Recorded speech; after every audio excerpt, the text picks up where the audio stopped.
Bonjour à tous et bienvenue sur boursicoté.com pour cette nouvelle analyse technique Forex matières premières et Bitcoin avec une paire de devises euro-dollar qui revient sur le point bas qu'elle avait marqué ici. C'était au début du mois de septembre et donc on invalide totalement la possibilité d'avoir un rebond. On était rapidement repassé ici au-delà des 1.0120. On revient ici sur une zone de support, donc juste sous les 0,9880, qui était la zone de support intermédiaire. Et donc on est toujours clairement ici dans un risque de poursuite du mouvement baissier avec comme objectif, donc si on casse cette zone et juste avant la diffusion de la Fed, si on a une grosse hausse du dollar, on va casser cette zone. Et donc si cette cassure était observée, l'objectif se situe ici sur cette zone proche des 0,97 puisque l'extension de Fibonacci prise sur le dernier rebond technique nous donne l'objectif à 0,9694. Sur la paire de devises livre sterling contre dollar américain, là aussi nous avons un accès baissier. Donc ce matin, suite à la hausse du dollar, on est venu ici chercher la zone des 1.13, puis on a eu un petit rebond technique, mais en fin de journée, on revient sur ce niveau.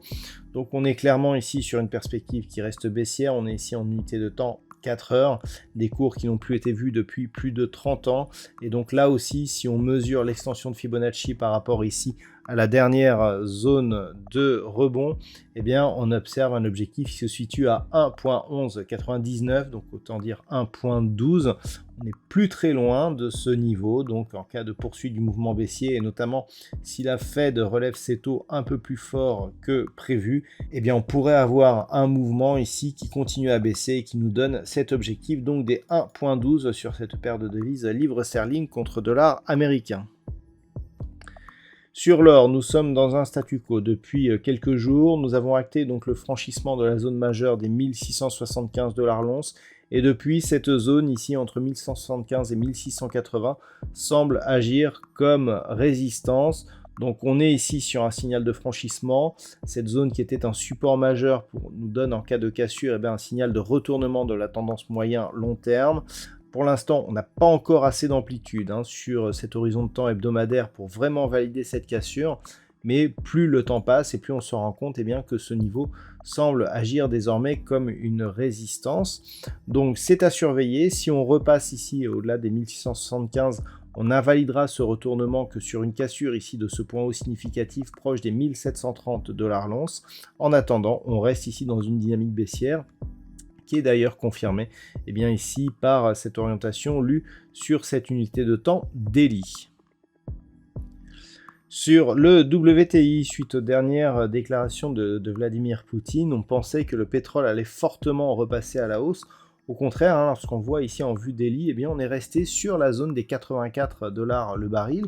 Donc on est toujours clairement ici dans une dynamique depuis justement la première cassure de cette zone de support majeur qui reste baissière puisque le rebond technique qui a suivi n'a fait que valider la moyenne mobile 20 exponentielle comme une zone de résistance. Actuellement, on est revenu sur le support des 84. Avec l'impulsion haussière que nous avons eue en début de journée, on pensait que la moyenne mobile ici et la zone des 88 $ le baril allait être cassée à la hausse, mais pas du tout. On reste ici collé à cette zone des 84. Attention, en cas de forte hausse du dollar, cela pourrait aider le WTI ici à repasser sous cette barre et donc à valider la poursuite de la dynamique baissière sur cet actif, avec comme objectif, donc si la zone des 84 est confirmée comme cassée à la baisse, qui se situe à 80 $ le baril.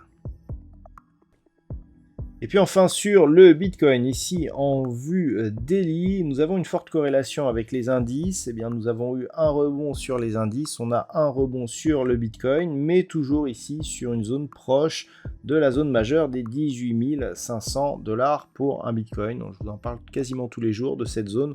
On voit que depuis le test que nous avons eu avant-hier, le rebond n'est pas du tout puissant. On reste donc sur un contact bol inférieur sans même venir tester ici à moyenne mobile 20 exponentielle.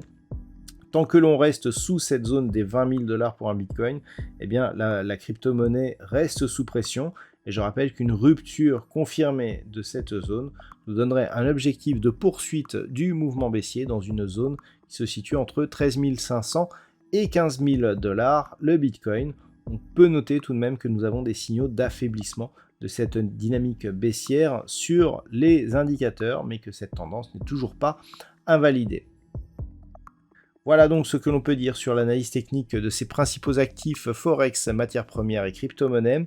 Je vous souhaite de passer une très bonne soirée. On se retrouve donc dès demain pour d'autres analyses techniques, toujours sur le site boursicoté.com.